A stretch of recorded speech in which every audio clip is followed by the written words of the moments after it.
2 Samuel 21. The Gibeonites avenged. During the reign of David, there was a famine for 3 successive years.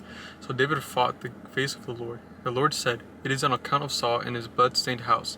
It is because he put the Gibeonites to death." The king summoned the Gibeonites and spoke to them. David asked the Gibeonites, "What shall I do for you? How shall I make atonement so that you will bless the Lord's inheritance?" The Gibeonites answered him, "We have no right to demand silver or gold from Saul or his family, nor do we have the right to put anyone in Israel to death. What do you want me to do for you?" David asked. They answered the king, "As for the men who destroyed us and plotted against us, so that we have been decimated and have no place anywhere in Israel, let 7 of his male descendants be given to us to be killed and their bodies exposed before the Lord at Gibeah and of Saul, the Lord's chosen one." So the king said, "I will give them to you." The king spared Mephibosheth, son of Jonathan, the son of Saul, because of the oath before the Lord between David and Jonathan, son of Saul. But the king took Armani and Mephibosheth, the 2 sons of Aiah's daughter Rizpah, whom she had borne to Saul, together with the 5 sons of Saul's daughter Merab, whom she had borne to Adriel, son of Barzali, Mecholite. He handed them over to the Gibeonites, who killed them and exposed their bodies on a hill before the Lord. All 7 of them fell together. They were put to death during the first days of the harvest. Just as the barley harvested was beginning, Rizpah, daughter of Aiah, took sackcloth and spread it out for herself on a rock. From the beginning of the harvest till the rain poured down from the heavens on the bodies, she did not let the birds touch them day or the wild animals by night. When David was told what Aiah's daughter of Ziphah, Saul's concubine, had done, went and took the bones of Saul and his son Jonathan from the citizens of Jabesh Gilead. David brought the bones of Saul and his sons Jonathan from there, and the bones of those who had been killed and exposed were gathered up.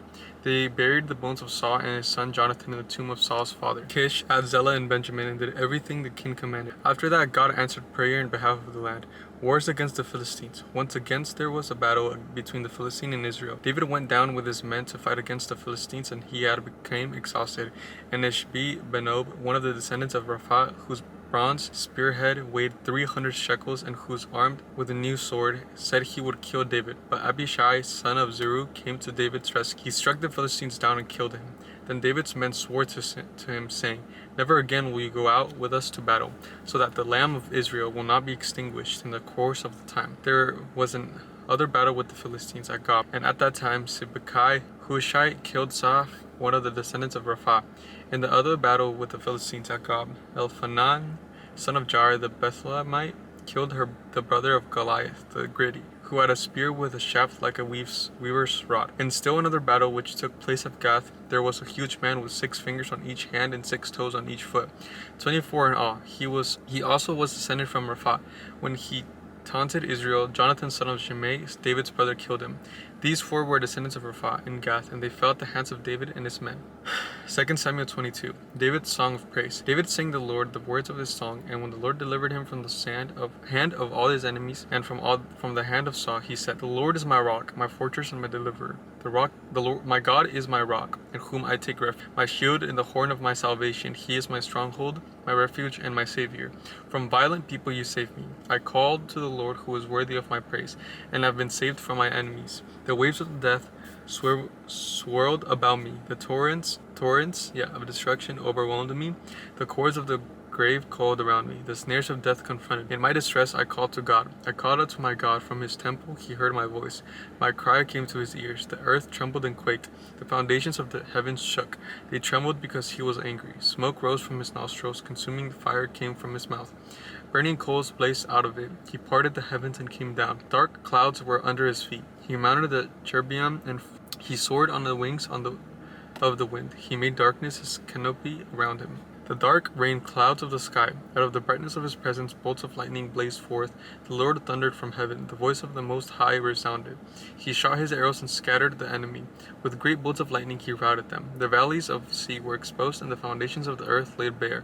At the rebuke of the Lord, at the blast of breath from his nostril, he reached down from on high and took hold of me. He drew me out of the deep waters. He rescued me from my powerful enemy, from my foes who were too strong for me. They confronted me in the day of my disaster, but the Lord was my support. He brought me into a spacious place. He rescued me because he delighted in me. The Lord had dealt with me according to my righteousness. According to the cleanness of my hands, he has rewarded me. For I have kept the ways of the Lord. I am not guilty. of turning my God. All this loss are before me. I have not turned away from his decrees. I have been blameless before him, and have kept myself from sin. The Lord has rewarded me for according to my righteousness, according to my cleanness in his sight. To the faithful you show yourself faithful. To the blameless you show yourself blameless. To the pure you show yourself pure. But to the devious you show yourself shred. You save the humble, but your eyes are on the haughty to bring them low. You, Lord, are my lamp. The Lord turns my darkness into light. With your help I can advance against the truth. With my God I can scale a wall. As for God, his way is perfect. The Lord's word is flawless. His shields all who take refuge in him. For who is God besides the Lord? And who is the rock except our God? It is God who arms me with strength and keeps my way secure. He makes my feet like the feet of a deer. He causes me to stand on the heights. He trains my hands for battle. My arms can bend a bow of bronze. You will make your savings help my shield. Your help has made me great. You provide a broad path for my feet so that my ankles do not give away. I pursued my enemies and crushed them. I did not turn back till they were destroyed. I crushed them completely and they could not rise. They fell beneath my feet. You armed me with strength for battle. You humbled my adversaries before me. You made my enemies turn their backs into flight, and I destroyed my foes. They cried for help, but there was no one to save them.